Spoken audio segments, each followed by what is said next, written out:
Za 9 horami, 9 lesy a 9 řekami se nachází malé, a dokonce přemalé království rváčů.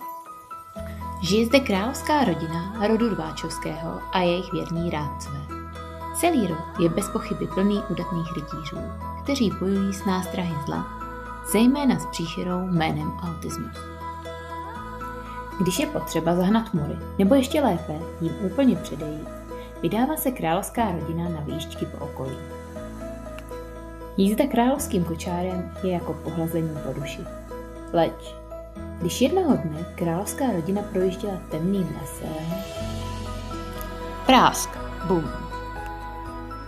Naštěstí, nejen v pohádkách jsou dobří lidé. Královskou rodinu domů v bezpečí dostaneme. Přidáte se k nám?